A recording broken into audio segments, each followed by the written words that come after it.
اعوذ باللہ من الشیطان الرجیم بسم اللہ الرحمن الرحیم وصلی اللہ علی محمد وآلہ الطیبین الطاہرین۔ ناظرین کرام السلام علیکم ورحمۃ اللہ وبرکاتہ۔ ناظرین، آج کے اس ترقی یافتہ دور میں، پیش رفتہ دور میں، جو ٹیکنالوجی سے بھرا دور ہے، ہر انسان سکون اور اطمینان کی تلاش میں ہے۔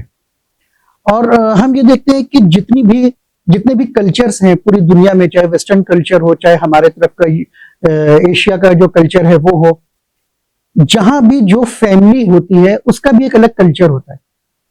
تو آخر ہم کس فیملی کو آئیڈیل فیملی یا ایسی نمونہ خانوادہ اس کو سمجھیں کہ جس کے اندر تمام وہ کوالٹیز ہوں کہ جو پروردگار کو بھی پسند ہو، اہل بیت کو بھی پسند ہو، اور معاشرے اور سماج کے درمیان بھی اس کی شہرت ہو اور اس کو لوگ بہترین سمجھتے ہوں۔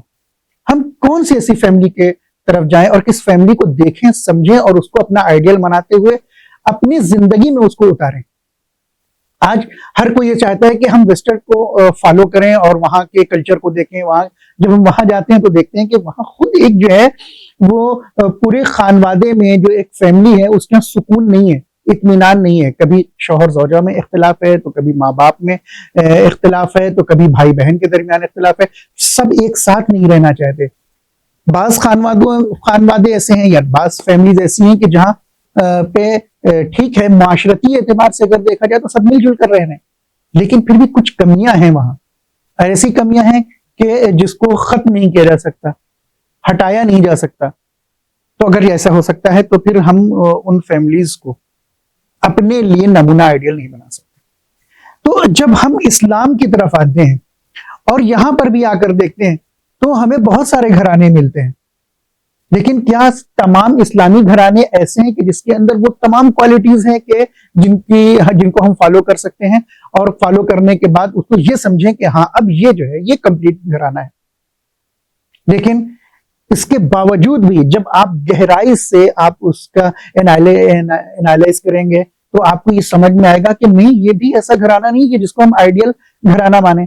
تو آخر وہ گھرانہ کون سا ہے؟ تو یقیناً ہمارے ذہن میں کچھ ایسی ہستیاں آئیں گی کہ جن کے گھرانوں کو قرآن مجید نے بھی جن کی تائید کی ہے اور اہل بیت نے بھی جن کی تائید کی ہے۔ تو آج کی گفتگو ہماری اسی سلسلے میں ہوگی کہ ہم کس گھرانے کو، بلکہ ایک گھرانہ کیسا ہونا چاہیے کہ جس کے اندر تمام کی تمام کوالٹیز ہوں کہ ہم اسے نمونہ اور آئیڈیل مانتے ہوئے اس کو فالو اپ کریں۔ آئیے ناظرین، نبا فاؤنڈیشن قم کی جانب سے اس پروگرام کا آغاز کرتے ہیں اور اسی ٹاپک کو لے کر چلتے ہیں اپنے مہمان کی خدمت میں۔ اور ہمارے مہمان ایسے ہیں کہ جو بر صغیر میں ایک شناختہ شخصیت ہیں اور قم کی برجستہ شخصیات میں ان کا شمار ہوتا ہے۔ بہترین ان کے ڈیبیٹس ہوتے ہیں جو پاکستان کے چینل سے بھی آتے ہیں، آپ لوگ ان کو دیکھتے ہوں گے اور ضرور انہیں پسند کرتے ہوں گے۔ آج ہماری خوش قسمتی ہے کہ انہوں نے اپنا قیمتی وقت نکالا اور ہمارے ساتھ اس پروگرام میں ہیں۔ چلتے ہیں ان کی خدمت میں۔ حجت الاسلام والمسلمین علی جناب مولانا دلشاد علی مہدوی صاحب کی خدمت میں۔ قبلہ السلام علیکم ورحمۃ اللہ وبرکاتہ۔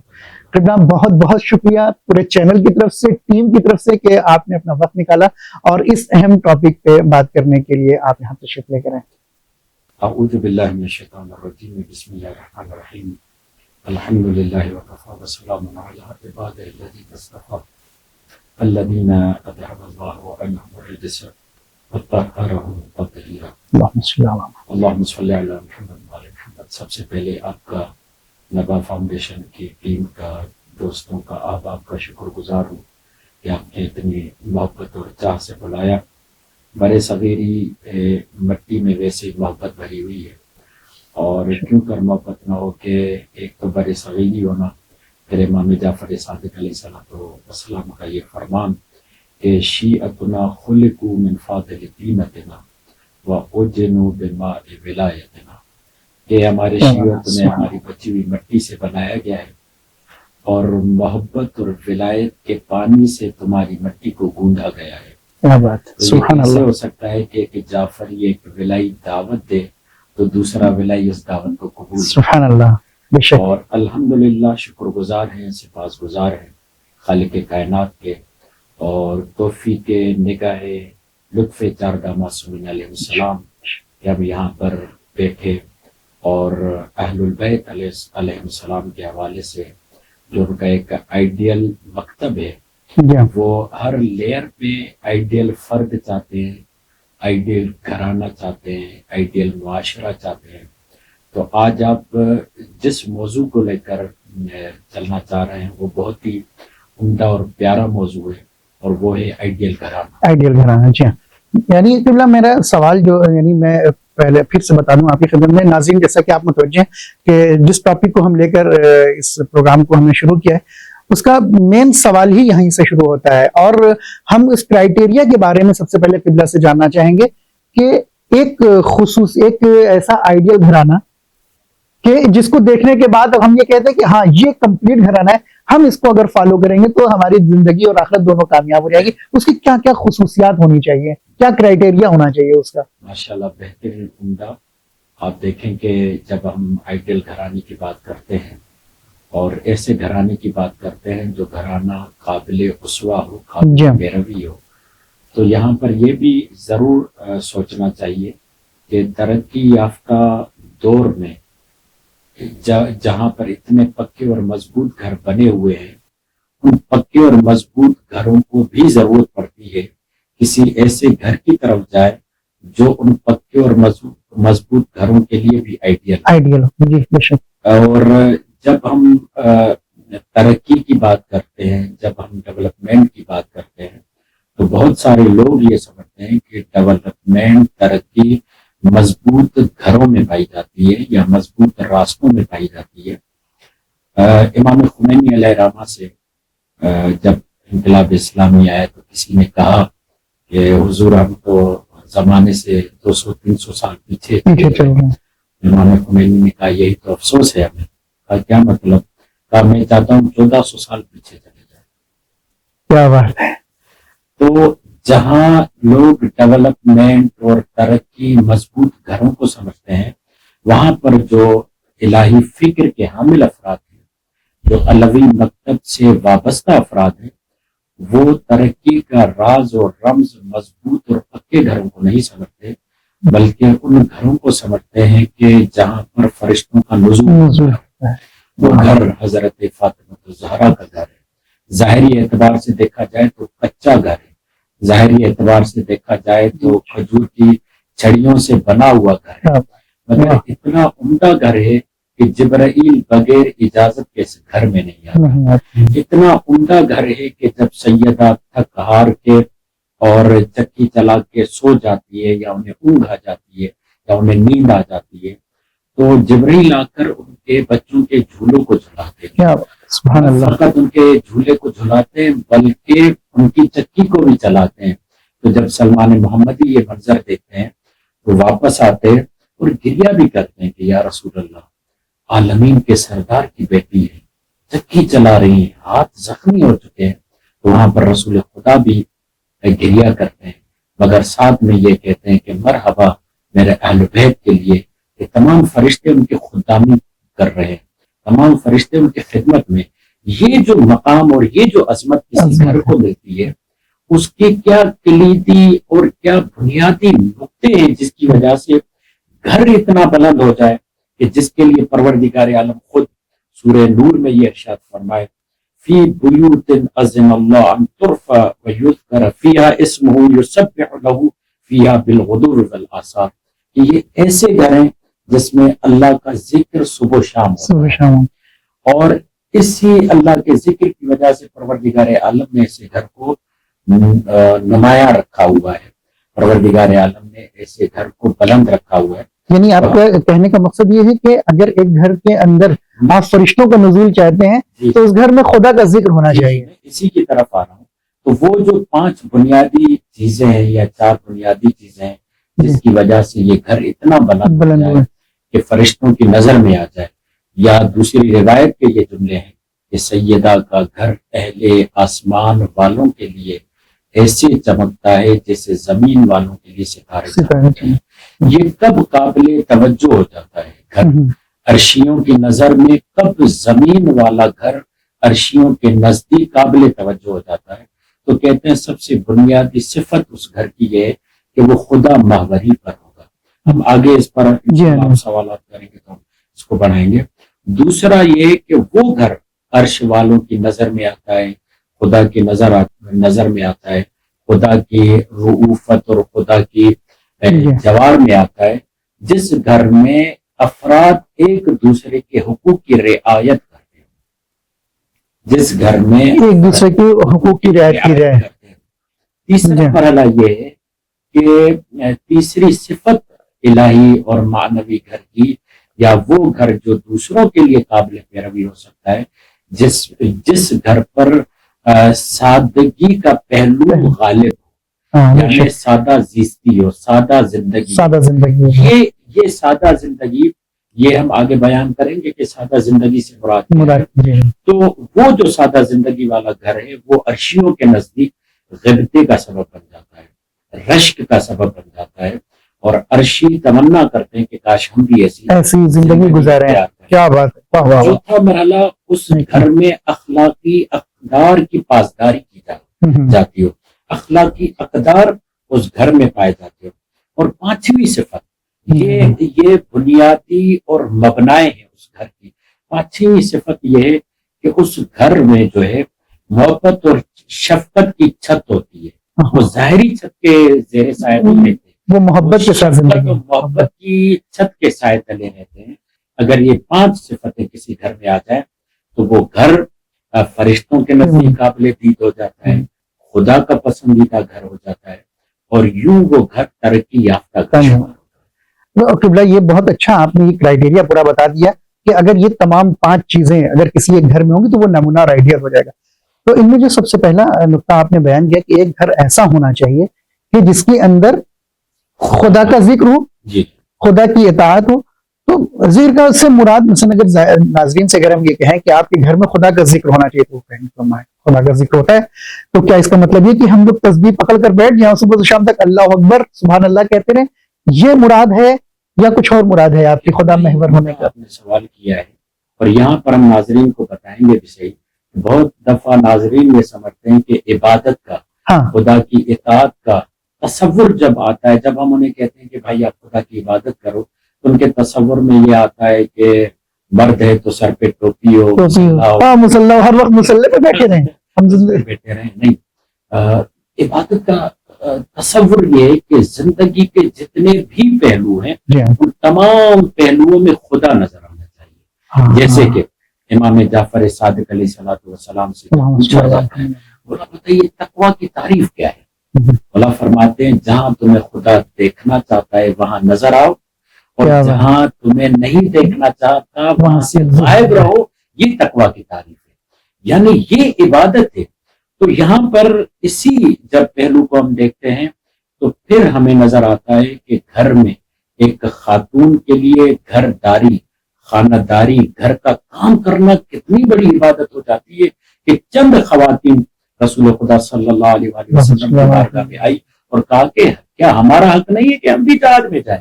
کہا تمہارا جہاد یہ ہے کہ تم گھر میں برتنوں کو صاف کرو، یہ جو تم گھر میں جھاڑو لگاتی ہو یہ تمہارا جہاد ہے. کیوں؟ اس لیے کہ بعض اوقات اس جہاد کو جہاد اکبر کہا گیا. کیوں جہاد اکبر کہا گیا؟ اس لیے کہا دوسرے کو مارنا آسان ہوتا ہے، مگر اپنے نفس کو، اپنی خواہشات کو، اپنی جو انسان کے وجود میں ایک انانیت اور تکبر ہے، اس کو خدا کے لیے مارنا یہ افضل ترین عبادت ہو جاتی ہے. یہ جہاد اکبر. اب یہ خدا محوری پہ کیسے آتا ہے گھر؟ جو بھی انسان گھر میں کام کرے وہ خدا کی رضا کے لیے کام کرے، یہ خدا محور گھر ہو جاتا ہے. حتیٰ کہ اگر ماں بچے کو پانی پلا رہی ہے تو خدا کی رضا کے لیے. یہ مت سوچے کہ میں اپنے بچے کو، یعنی ہر کام میں للہیت تو خدا مد نظر ہونا چاہیے، یعنی اس کے لیے ہر دفعہ نیت کرنے کی ضرورت ہے. اور بڑے مزے کی بات یہ ہے کہ جب انسان ہر کام خدا کے لیے کرتا ہے تو پھر وہیں سے ہی انسان رد عمل چاہتا ہے، وہیں سے انسان عکس العمل چاہتا ہے، وہیں سے انسان اجر چاہتا ہے. اور اس اجر کے 2 اثر وجود انسان میں ضرور نظر آئیں گے. اگر 2 اثر، پہلا اثر یہ ہے کہ جو بھی کام کرے گا اس میں تھکاوٹ نہیں ہوگی، تھکے گا نہیں. ظاہری بدن تو تھکے گا، بدن کا تقاضا ہے، مگر روح میں تازگی پیدا ہوتی ہے، تراوٹ محسوس کرے گا. وہ شاید اپنے آپ کو یہ محسوس کرے گا کہ شاید ہم ایک قدم پروردگار کی طرف اور آگے بڑھ گئے، اس کی اطاعت میں ایک قدم اور آگے بڑھ گئے. اور دوسرا یہ ہے کہ جو بھی خدا کے لیے کام کرے گا اس میں لذت محسوس کرے گا.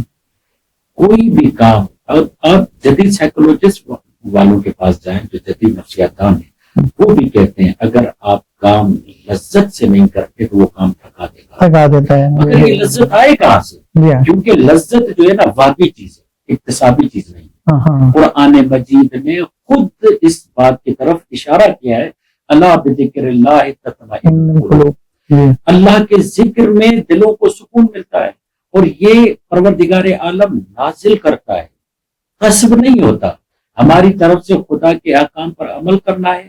اب خدا آپ دیکھیں بہت جلدی سے میں آپ کو اشارہ دیتا ہوں، پوری دنیا میں جاپان آسائشوں میں گھرا ہوا، جی ہاں تمام آسائشیں اس کے پاس.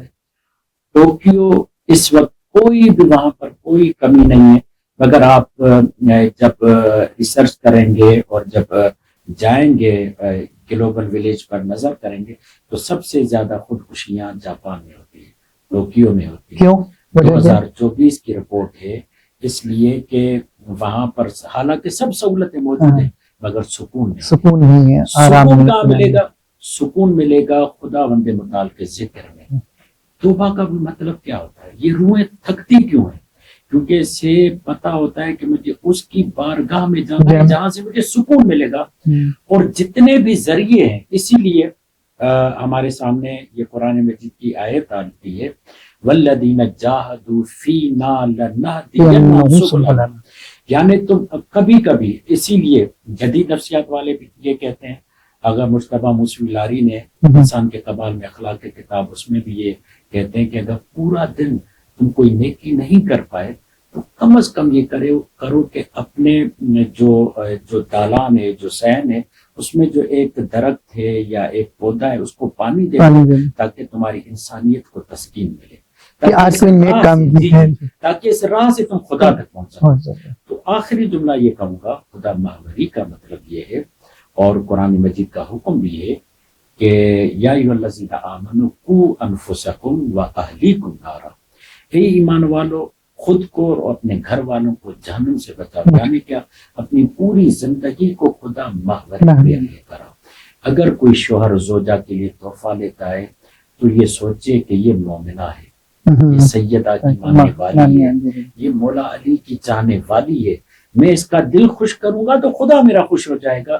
یقین جانے آپ باور نہیں کر سکتے، یعنی آپ تو باور کریں گے، میں یہ کہہ رہا ہوں کہ یہ خوشی 100 گنا دوبالا ہو جاتی ہوگی یہ سوچ کر. کیونکہ اس لیے کہ اس کے نظر میں سیدہ کی بھی رضا ہے، مولا علی کی بھی رضا ہے، اور ان کے رب کی بھی رضا ہے.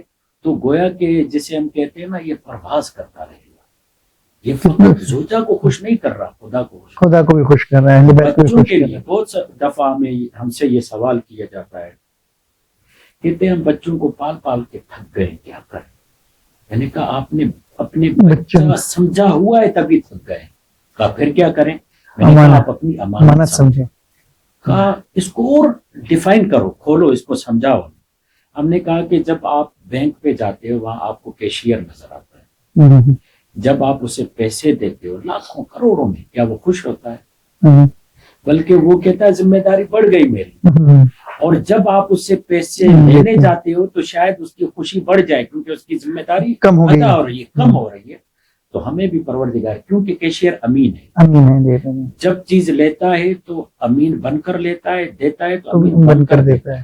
اسی لیے مولا کائنات یہ جملہ فرماتے ہیں، پروردگار میں نے تم سے قد و قامت میں دراز اولاد نہیں مانگی، خوبصورت اولاد نہیں مانگی، وہ اولاد مانگی جو تیری بارگاہ میں سجدہ کرے تاکہ علی کے کلیجے کو ٹھنڈک ملے. سبحان اللہ، سبحان اللہ. یعنی خدا مہوری کا مطلب جو اگر ہم خلاصے کے طور پر بیان کریں، اس کا مطلب یہ کہ ہر وہ کام کہ جس سے خدا خوش ہو، اس کی خوشنودی حاصل ہو اور اہل بیت راضی ہو، خدا کے لیے ہی کرنا ہے. اس کا ہرگز مطلب یہ نہیں کہ تسبیح پکڑ لیں یا جو ہے مصلی پر دن بھر بیٹھے نا، یہی خدا ہے، بلکہ ہر وہ کام جس سے خداوند متعال راضی ہو. اس کا محور ہے قل ان صلاتی ونسکی ومحیایا ومماتی للہ رب العالمین. جب خدا محوری پہ زندگی ہوگی تو جب انسان لباس پہنے گا تو اس کے تار تار سے بھی سکون ملے، کیونکہ اس نے خدا کے لیے کام کیا. بے شک. ہم چلتے ہیں اپنے دوسرے اس پوائنٹ کی طرف کہ جس میں آپ نے یہ فرمایا کہ اور دوسری چیز جو ایک گھر کو آئیڈیل گھر بناتی ہے، نمونہ گھر بناتی ہے، کہ اس گھر میں جتنے بھی افراد زندگی بسر کر رہے ہیں ایک دوسرے کے حقوق کی رعایت کرتے رہیں, کوئی کسی کے حق کو پائمال نہ کرے کہ بھئی یہ چھوٹا ہے, کیا ضرورت ہے کہ ہم بچے کی بات کو سنیں, جی جی بھئی یہ چھوٹا ہے, خود بھی کہہ رہا ہے. جی جی لیکن جب ہم قرآن مجید کی طرف دیکھتے ہیں تو وہاں قرآن بھی کہتا ہے کہ ایک دوسرے کے حقوق کی رعایت کرو.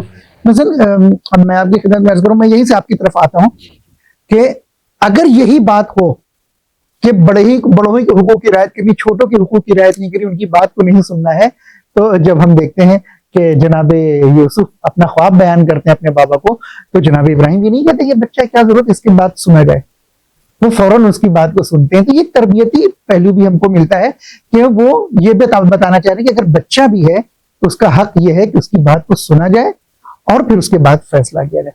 تو اس کا کیا مقصد ہو سکتا ہے کہ اگر ہم گھر میں حقوق کی رعایت کر رہے ہیں تو کس طریقے سے کریں گے, یہ ڈیفائن کر دیں اگر ہمارے. بہت ہی بہترین عمدہ بات کی طرف آپ نے توجہ دلائی. آپ توجہ فرمائیں, یہ جو حقوق کی بات ہے نا, یہ دنیا والوں کی نظر میں بچے کا دنیا میں آنے کے بعد حقوق کا سلسلہ شروع ہوتا ہے. جی اگر جو الہی دین ہے جی بچے کا دنیا میں آنے سے پہلے ہی حقوق بیان کر دیتا ہے اسلام بیان کرتا ہے. یہاں تک بیان کرتا ہے کہ جس نطفے کے ذریعے بچے کو آنا ہے, جی ہاں, اس نطفے کی غذا کا خیال رکھنا ہے, اور جس رحم میں نطفے نے ٹھہرنا ہے اس رحم کا بھی خیال کرنا ہے. اور یہ خیال کرنا خود بچے کے حقوق میں شمار کیا گیا ہے. اور جب وہ بچہ پیدا ہوتا ہے تو اس کے حقوق میں سب سے پہلا حق یہ ہے کہ والدین اس کا بہترین نام رکھیں, اور والدین اس کے لیے بہترین تربیت کا انتظام کریں, اور ان کے تربیت کے لیے بہترین آغوش اسے فراہم کریں.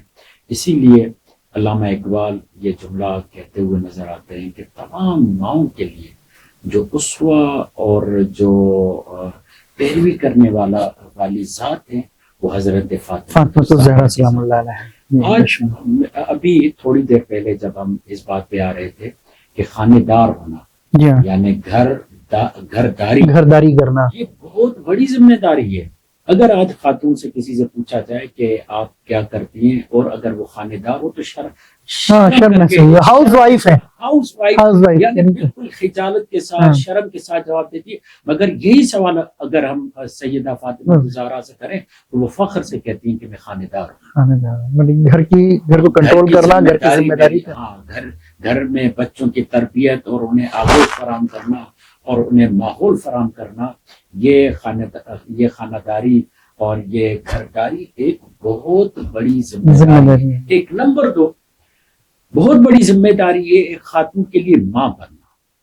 اگر ہم حضرت فاطمہ الزہرا کی زندگی کو دیکھیں تو بہت ہی کم مدت میں آپ نے 4 بچوں کو جنم دیا ہے. بہت ہی کم مدت میں 4 بچوں کو جنم دے کر آپ بتاتی ہیں کہ, اور بقول علامہ اقبال کے اسوہ کامل جو ہے وہ جناب سیدہ ماں کے عنوان سے ماں بننا. آج کل بہت ساری شادیاں جب ہوتی ہیں تو ابتدا میں خاتون ماں بننے کو تیار نہیں ہوتی, جبکہ اسے معلوم ہونا چاہیے کہ ماں بننا سیدہ کا اسوہ ہے. سیدہ یہ حق ہے, یہ بچے کا حق مجھے ماں بننا ہے. باپ کے لیے حق ہے کہ مجھے اس کے لیے جو نطفہ فراہم کرنا ہے وہ سالم اور حلال غذا سے نطفہ فراہم کرنا ہے. اس کے پیچھے بہت ساری موجود ہے ہمارے پاس.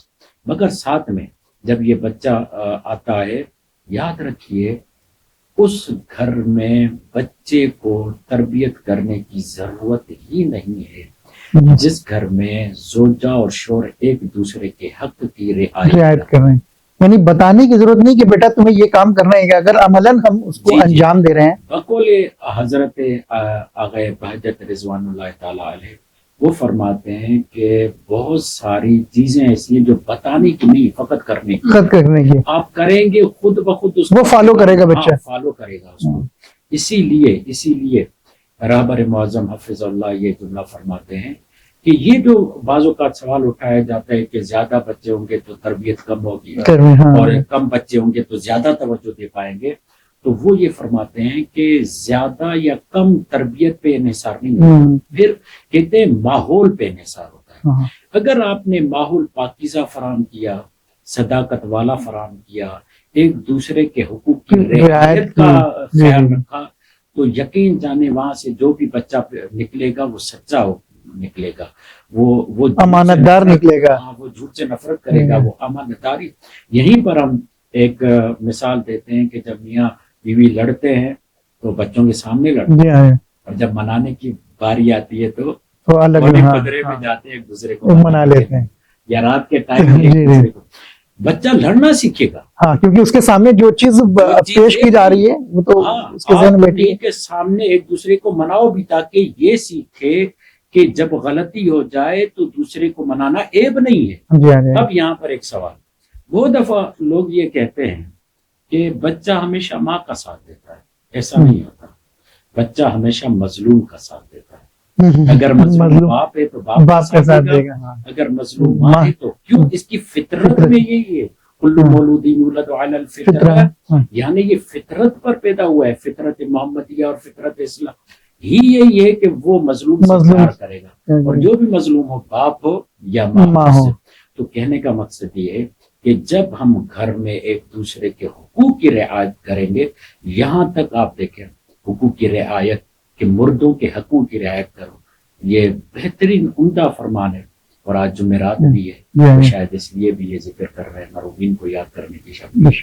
مولا فرماتے ہیں تم اپنے بچوں کے ساتھ قبرستان جاؤ، اپنے اعزاء و اقربا کی قبروں پہ جاؤ، اپنے والدین کی قبروں پہ جاؤ. تمہارے مرنے کے بعد تمہیں پھر ضرورت نہیں پڑے گی کہنے کا کہ تمہیں یہاں آنا ہے، کیونکہ تو ہمارے دیکھ ہی رہے ہیں پریکٹیکلی طور پر کہ ہر جمعرات کو مردوں کے حقوق کا خیال کرو، انہیں کے سامنے انہیں بتاؤ یہ تمہارے حقوق کا خیال کریں. تو اگر ہم، اور کوئی مشکل کام نہیں ہے، بہت ہی چھوٹی چھوٹی چیزوں کا اگر خیال رکھا جائے تو یعنی گھر کے ماحول کو بہترین ماحول بنایا جا سکتا ہے.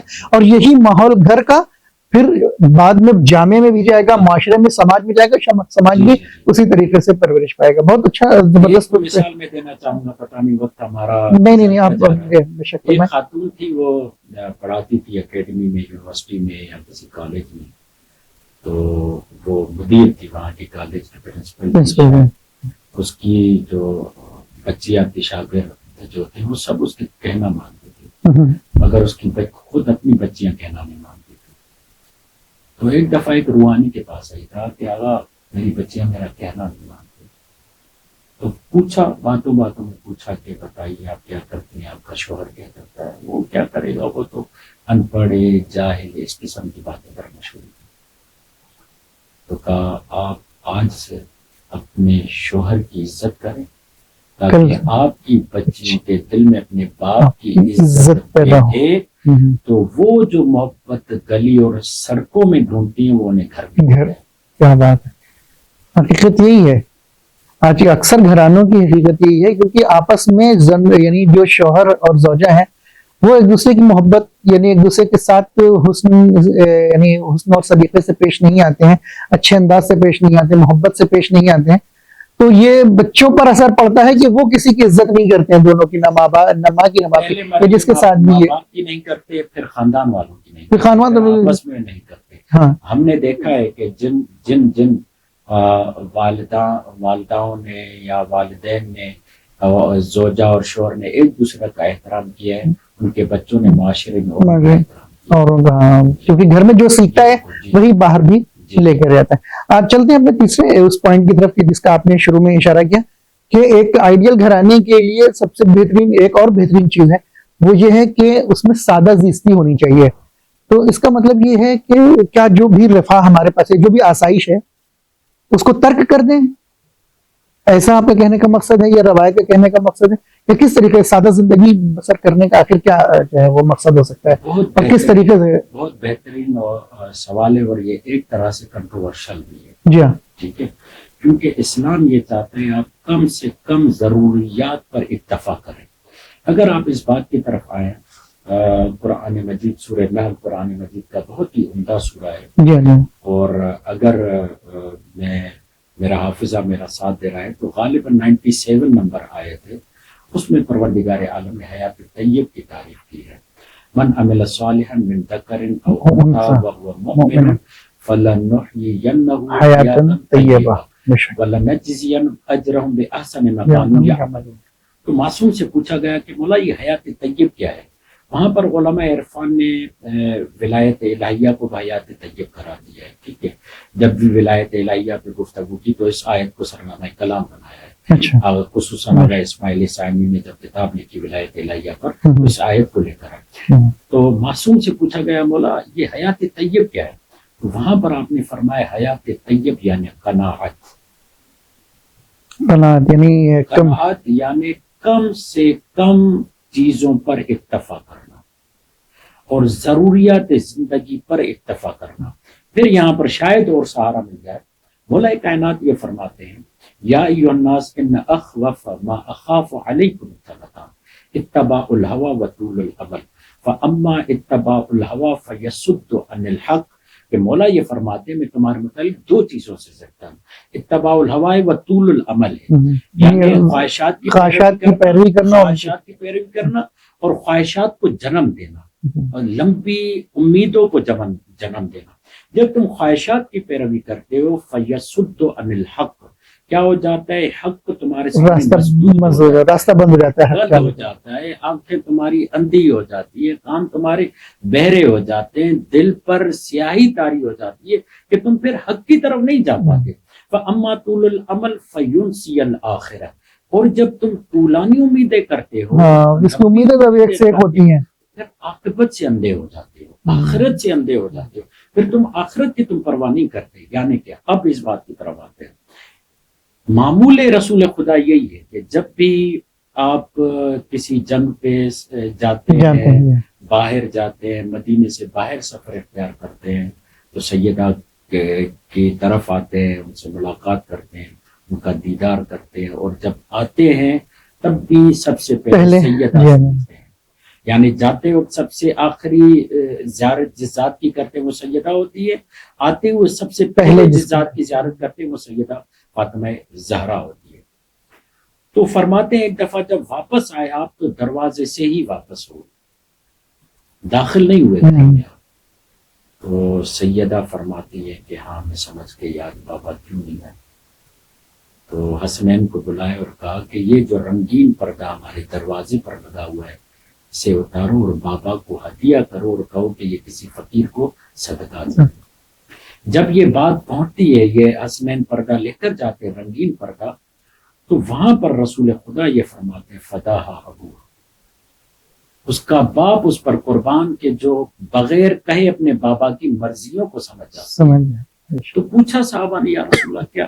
کہا جب میں دروازے پر گیا تو رنگین پردہ لگا ہوا تھا, اور رنگین پردے کا ہونا دنیا کی چمک و دمک کی طرف, دنیا کی یعنی کہ کشش کی طرف توجہ دلاتا ہے, اور میرے اہل بیت اور دنیا کی رنگینی کوئی میل نہیں, کوئی جوڑ نہیں. اس لیے میں واپس آ گیا, اور میری واپسی کو میری سیدہ نے سمجھ لیا, میری بچی نے سمجھ لیا, مجھے ناپسند ہے, لگتے جگر نے سمجھ لیا. اور کیسے نہ سمجھے کہ رسول خدا یہ فرماتے فاطمہ بضعۃ منی من اغضب فقط اغضبنی.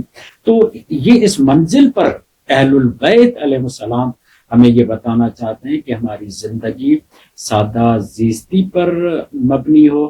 اس سے اگر کوئی چیز ہاتھ سے نکل جاتی ہے تو اس کا دکھ بھی اتنا نہیں ہوتا, اور اگر کوئی چیز ملتی ہے تو بہت زیادہ انسان اپنے آپے سے بھی نہیں نکلتا. یعنی سادہ زندگی یہ ایک بہترین آئیڈیل زندگی ہے. ایسا نہیں ہے کہ اگر کوئی مرفہ زندگی انسان اختیار کرے, اگر تجلیل واری جس کے اندر تمام آسائشیں ہوں, کوئی حرام زندگی حرام نہیں ہے, مگر اہل بیت کی پسندیدہ زندگی سادہ زندگی. یہ بھی اس کو جم بھی اس طرح سے کر سکتے ہیں ہم کہ اگر کسی کے پاس آسائش کے ساتھ زندگی ہے لیکن اس کے باوجود بھی نہ وہ خدا کو فراموش کر رہا ہے نہ اس کی اطاعت کو فراموش. ہاں یہ تو ہم سوچ بھی نہیں سکتے نا. ہم تو ہمارے لیے ہم تو اس کو قابل ذکر ہی نہیں سمجھتے جس کے پاس سادگی ہو اور خدا کو یاد نہ کرے. جی ہاں, اول ہماری مبنا خدا محوری. ہاں خدا کو ہمیں اپنی زندگی میں سادہ زیستی میں بھی خدا محوری ہو, اور اگر تجلل کے ساتھ اور آسائش کے ساتھ زندگی گزارتا ہے تو وہاں بھی اس کے پاس خدا محوری ہے. یعنی خدا کو ہمیشہ یاد رکھے چاہے وہ جس طرح کی زندگی اس کی ہو, مگر یہ کہ سادہ زیستی کو زیادہ پسند کیا گیا. سادہ زندگی اس میں زیادہ آسائش, سکون قلب جسے کہتے ہیں نا کہ آرام اور آسائش جسے ہم کہیں کہ تسکین، دلی تسکین کا ملنا سادہ زندگی کا ہے۔ یہ اہل بیت بہت زبردست، بہت عمدہ نقطے کی طرف آپ نے اشارہ کیا۔ اب تقریباً ہمارا پروگرام بھی ختم ہونے والا ہے، ایک دو پوائنٹ اور اس میں جو ایک اہم، بہت اہم، کہ جس کی رعایت کرنا ہمارے لیے، ہم یہ سمجھتے ہیں کہ ہماری نجی زندگی ہو اور چاہے ہماری سماجی زندگی ہو، اگر یہ پہلو جس کا ابھی ذکر کرنے جا رہے ہیں، اگر یہ ہماری زندگی میں ہے تو ہماری زندگی بھی کامیاب زندگی ہے، وہ پرائیویٹ لائف ہو ہماری، چاہے ہماری سوشل لائف ہو۔ ان میں سب سے اہم چیز جو آپ نے بتائی تھی، جو آخری چوتھے یا پانچواں پوائنٹ ہے، وہ یہ ہے کہ اخلاق کو کا مظاہرہ ہم کس طریقے سے گھر کے اندر انجام دیں کہ ہماری زندگی اور ہماری لائف اور فیملی لائف جو ہے وہ ایک آئیڈیل جی لائف بن سکے۔ میں یہاں پر اس مطلب کی طرف توجہ دلاؤں کہ سادہ زندگی کو قبول کرنا ہمارے لیے مشکل ہو رہا ہے جی ہاں جی جب ہم بات کر رہے ہیں، کیونکہ چاہے طلباء ہوں، علماء ہوں، عام، کیونکہ اس وقت جو زندگیاں ہو گئی ہیں وہ زندگی کا معیار جتنا اوپر آ گیا ہے تو وہاں پر لائف اسٹائل بہت ہائی ہو گئی ہے اس ٹائم، ہائی ہو بہت گیا ہے۔ زیادہ ہائی ہو گئی۔ اور اگر جسے ہم کہتے ہیں نا، جب ہم کسی فقیر کی بھی تعریف کرتے ہیں کہ جو سوشل اسٹیٹس مینٹین نہ کر پاتا ہو، جی ہاں جی ہاں جی ہاں۔ اسے ہم فطرہ بھی دیتے ہیں، صدقہ بھی دیتے ہیں، تو ٹھیک ہے کہ ہم ظاہری جو زندگی کا لائف اسٹائل ہے اس میں ہم سادہ زندگی کو قبول نہ کر پاتے ہوں، مگر اہل البیت کے لیے منظور نظر یہ سادہ زندگی ہے۔ اگر ہم اس کی طرف آئیں تو یہ زیادہ ہمارے لیے بہتر ہے۔ باقی رہی بات یہ جس کی طرف آپ توجہ کر رہے ہیں کہ اخلاق کا مظاہرہ، جی اخلاق کا مظاہرہ، اس کی اہمیت کس قدر ہے۔ یہ یاد رکھیے گا کہ کبھی کبھی ہم یہ سمجھتے ہیں کہ اگر زوجہ نے آپ کر کے بات کی تو اخلاق ہے، اور شوہر نے آپ کر کے بات کی تو اخلاق ہے۔ کبھی کبھی تم کر کے بات کرنا بھی اخلاق کا بہترین مظاہرہ، اس میں اپنائیت ہے، اس میں محبت ہے، اس میں غیریت ختم ہو جاتی ہے۔ یہ تو خود گھر والوں کو سوچنا ہے کہ ہمیں کس مرحلے پر، بہت سارے میں نے والدین کو دیکھا ہے، باپ جو بچے کو آپ کر کے بات کرتا ہے، جی ہاں جی میں نے دیکھا ہے بہت سارے لوگوں کو۔ ٹھیک ہے، یہ بھی ایک اخلاق ہے، مگر اخلاق ایسا نہیں ہونا چاہیے جس میں غیریت شامل ہو جائے یا غیریت کی بو آتی ہو۔ اور مجھے یاد ہے کراچی کے ایک علامہ تھے، مرحوم ہو چکے، خدا غنی کی رحمت کرے، منبر کا مشہور نام ہے، نام نہیں لوں گا، تو ان کے بچے سے جب کسی نے پوچھا کہ علامہ صاحب کہاں ہیں، تو انہوں نے بھی کہا کہ علامہ صاحب گھر پہ نہیں ہیں۔ تو کہا بھائی تمہارے کا ہے کہ علامہ، تمہارے تو بابا ہیں، تم تو بابا کہو۔ تو کبھی کبھی ہم اوور اخلاقیات اتنی اختیار کر لیتے ہیں کہ اپنوں کے لیے بھی غیر ہو جاتے ہیں۔ اتنی بھی اوور اخلاقیات نہیں ہونی چاہیے کہ وہ اپنے بچے، باپ اور بیٹے کا بھی جو احترام ہے اس میں غیریت محسوس ہونے لگے۔ نہیں، ٹھیک ہے آپ عالم ہیں اپنی جگہ پر، ٹھیک ہے آپ طالب علم ہیں اپنی جگہ پر، مگر بچے کو اتنا غیر نہیں کریں کہ وہ آپ سے بات کرتے ہوئے ہچکچائے، یعنی اتنا بھی اخلاقیات کا مظاہرہ نہ ہو کہ وہ اوور اخلاقیات ہو جائے، یعنی ہر ایک کا دائرہ الگ الگ ہونا چاہیے کہ جس کا الگ ہونا چاہیے۔ اچھا، اب میں نے اخلاقیات کی تعریف اس لیے نہیں کی کہ ہر ایک سمجھتا ہے کہ اخلاق انسان کی بنیادی غذا ہے، جس طریقے سے کھانا انسان کی غذا ہے، اخلاق بھی انسان کی غذا ہے۔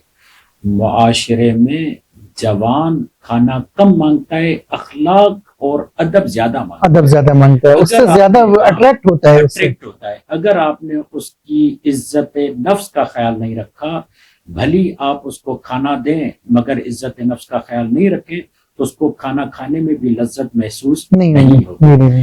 انسان کی میل ملاقات میں لذت ہی تب آتی ہے جب وہ اخلاق کا مظاہرہ کرے، جب ایک دوسرے کے حفظ مراتب کا خیال رکھے۔ بہت اچھی بات کی تھی علامہ اقبال نے جب ان سے پوچھا گیا کہ آپ یہ بتاؤ کہ اسلامی معاشرے کی خصوصیات کیا ہیں، تو اس میں انہوں نے یہ بتایا تھا کہ اسلامی معاشرے کی خصوصیات میں ایک اہم ترین عنصر یہ کہ حفظ مراتب کا خیال رکھنا، بڑے چھوٹے کا جس کا جو درجہ ہے اس کو اس کے اعتبار سے، لیول کے اعتبار سے۔ مغربی جو اسکول ہیں وہ آج کل یہ کر رہے ہیں نا کہ استاد اور شاگرد کے درمیان کوئی فرق نہیں رکھنا چاہ رہے۔ جب استاد آتا ہے تو کہتے ہیں نہیں تمہیں کھڑے ہونے کی ضرورت نہیں ہے، تم بیٹھے رہو، میں تمہارے لیے قلیب ہوں یا دوست ہوں، یہ۔ تو وہاں پر جب ابلیس کی مجلس شورا ہوئی تھی اور جب ابلیس نے اپنے چلوں کو بلایا تھا اور جب جمہوریت کا غوغا ہو رہا تھا اور جمہوریت کو لیے نظام بپا کیا جا رہا تھا. پھر کارل مارکس کی آوازیں یہ وہ سب چیلے جمع ہوئے اور کہا کہ حضور اب تو ہمارا نظام ہمارے ہاتھ سے جا رہا ہے تو ہم کیا کریں. تو وہاں پر ابلیس نے جس بات کی شکایت کی تھی, جس کی طرف علامہ اقبال نے یہ ایک ابلیس کی فریاد پیش کی تھی کہ الحذر الحذر آئین پیغمبر سے صوبہ, الحذر حافظ ناموس زن مرد آزما مرد آفرین. کہتے ہیں کہ یہ جو آئین قرآن ہے, اللہ کا جو آئین ہے, یہ جو تم اور چیزیں لے کر آئے ہو اس سے مجھے کوئی بھی ڈر نہیں. مجھے ڈر ہے تو قرآن مجید سے ڈر ہے. کیوں ڈرے؟ اس لیے کہ یہ عورتوں کے حقوق کی بات کرتا ہے, عورتوں کے پردے کی بات کرتا ہے, عورتوں کے اخلاق کی بات کرتا ہے, خواتین کے اخلاق کی بات کرتا ہے, اور حافظ ناموس زن مرد آزما مرد آفرین, یعنی یہ مردوں کو شجاع بھی بناتا ہے اور حفظ مراتب کی بھی بات کرتا ہے. تو یہاں پر جب ہم اخلاقیات میں آتے ہیں تو ایک دوسرے کا احترام, ایک دوسرے کے اسٹیٹس کا لحاظ و خیال, یہاں تک بہت عمدہ روایتیں اور کئی حوالے میرے پاس اس کے موجود ہیں. اور شاید یہ بعض ناظرین کے لیے نئی بھی بات ہو کہ آپ توجہ فرمائیں کہ جب تک رسول خدا زندہ تھے تو روایت میں یہ ملتا ہے امام حسن و حسین نے کبھی بھی مولا علی کو بابا کہہ کے نہیں بلایا. یہ کتنی یہ ادب رسول خدا ہے. کس طریقے سے بلاتے تھے؟ جب امام حسن کو مولا علی کو بلانا ہوتا تھا تو فرماتے تھے ابو الحسین, اور جب امام حسین بلاتے تھے تو ابو الحسن کر کے بلاتے تھے. تب تک بابا کر کے نہیں بلایا جب تک رسول خدا زندہ تھے, کیونکہ قرآن نے کہا ہوا ہے کہ فَقُلْ تَعَالَوْا نَدْعُوا أَبْنَاءَنَا وَأَبْنَاءَكُمْ وَنِسَاءَنَا وَنِسَاءَكُمْ وَأَنفُسَنَا وَأَنفُسَكُمْ ثُمَّ نَبْتَهِلْ فَنَجْعَلْ لَعْنَةَ اللَّهِ عَلَى الْكَاذِبِينَ. جب قرآن نے ان کو بیٹا کہا ہوا ہے رسول خدا کا, تو یہ اتنا لحاظ و ادب کرتے ہیں. آپ دیکھیں کہ ایک مرتبہ جب سیدہ نے یہ قرآن مجید کی آیت نازل ہوئی کہ رسول تم میں سے کسی کے باپ نہیں مگر رسول, تو سیدہ نے بھی رسول خدا کر کے بلایا. رسول خدا نے کہا کہ زہرا یہ مجھ پہ شاک گزرتا ہے کہ تم مجھے رسول بلا, تم تو مجھے بابا کہہ کر بلا. تو یہ آداب کا اتنا خیال رکھا گیا. اور پھر آپ یہاں دیکھیں کہ مولا کائنات اتنا ادب کرتے ہیں حسن و حسین کا کہ جب بھی حسن و حسین کو بلاتے تو یبن رسول اللہ کہہ کر بلاتے ہیں. کیا بات, یہ رسول کے بیٹو. جب یہی تو ہوا کہ محمد حنفیہ نے جب آ کر پشمردگی کا اظہار کیا, افسردگی کا اظہار کیا, یا اس طریقے سے مقابلہ نہیں کر پائے جیسے کرنا چاہیے, تو مولا کائنات نے گلے سے لگا کر یہ جملہ کہا تم حسنین کا مقابلہ نہیں کرو, وہ رسول کے بیٹے میرے. تو کہنے کا مقصد یہ کہ جب ہم واقعاً جو اخلاق یعنی تعارف نہ لگے, یعنی جھوٹ نہ لگے, یعنی اس کے لیے ایک اور بھی اچھا جملہ آ سکتا ہے کہ یعنی نقالی نہ لگے. ہاں کہ یعنی اس سے ایسا نہیں کہ دکھاوا ہو رہا ہے خالی آپس میں کیسے ہیں, اور یہاں ہمارے چار آدمی جب مہمان آ گئے تو جی دل سے رہنا, چاہے کسی کے سامنے یا خلوت اور اکیلے میں بھی جو ایک معیار بنایا گیا ہے اس معیار کا ایک جملہ مجھے یاد آ رہا ہے. مولا کائنات فرماتے ہیں کبھی بھی اپنے چھوٹوں کے سامنے بڑوں کی شکایت نہ کرنا. مولا کیوں؟ اس لیے کہ اگر ان کے دل سے بڑوں کا احترام چلا گیا وہ تمہارا احترام نہیں. صحیح ہے, بے شک بے شک ایسا ہی ہے. کتنے عمدہ یہ احترام ہے. اگر اس طریقے سے ہم نے اپنے بچوں کے سامنے ان کے تایا کی غیبت کرنا, ان کے نانا کی, یا یہ بھی جملہ کہا گیا کہ خبردار اپنی زوجہ کے سامنے ان کے رشتہ داروں کی برائی مت کرنا. اور اکثر آج کل ہمارے خاندان اور خانوادوں میں اور جو فیملی میں دیکھا جاتا ہے, اور یہ بھی ایک بڑا باعث بن رہی ہے, تانے دیتے ہیں تمہارا باپ یہ, تمہاری ماں یہ, تمہارا خاندان ایسا ہے, تمہارا کبھی بھی محبت نہیں پیدا ہوگی. یعنی یقین جانے آخری جو ہمارا وہ تھا محبت اور شفقت, تو فقط ظاہری چھت سے گھر نہیں بنتا جب تک اس گھر میں محبت اور شفقت کا ابر برستا نہ رہے. اگر شفقت و محبت کا ابر برستا رہے گا, شفقت و محبت, ماں کی شفقت و محبت بچوں پر, اور شوہر اور مرد کی محبت و شفقت بچوں اور زوجہ پر, تبھی یہ گھر یہ نمونہ گھر بن سکتا ہے۔ یہ بہت ہی اچھے نکات اور بہت اچھی پوائنٹس کی طرف قبلہ نے اشارہ کیا کہ ہمارے ناظرین کے لیے مفید رہیں گا اور ان کے ایک آئیڈیل گھر کو فالو کرنے کے لیے بہترین نقطہ ثابت ہوگا۔ تو قبلہ آپ نے بہت زحمت کی، بہت شکریہ، اور ہماری ٹیم کی جانب سے بھی ہم شکریہ ادا کرتے ہیں، یعنی نبا فاؤنڈیشن کی جانب سے بھی، کہ آپ تشریف لائے اور اتنے اہم ٹاپک پر گفتگو کی کہ ناظرین کے لیے یقیناً مفید ثابت ہوگی۔ شفقت و محبت میں ایک اور سوال کیا جاتا ہے، بہت سارے دوستان یہ کہتے ہیں جب تک محبت نہ ہو شادی نہیں کرنا۔ قرآن اس کے برخلاف کہتا ہے، قرآن کہتا ہے جب تمہاری شادی ہو جائے گی وَجَعَلَ بَيْنَكُمْ مَوَدَّةً وَرَحْمَةً، تو ہم تمہارے درمیان محبت اور رحمت کو قرار دے دیں گے۔ تو شادی کے درمیان پروردگار، شادی کے بعد پروردگار عالم محبت اور رحمت قرار دے گا، اس کے بعد پروردگار عالم کہتا ہے وَتَسْكُنُوا إِلَيَّ، اور اس کے ذریعے تمہیں سکون عطا کرے گا۔ بہت شکریہ قبلہ، آپ تشریف لائے اور ہمارے اس پروگرام میں شرکت کی۔ آپ سے اجازت چاہتے ہیں، انشاءاللہ پھر کسی پروگرام میں آپ کو زحمت دیں گے۔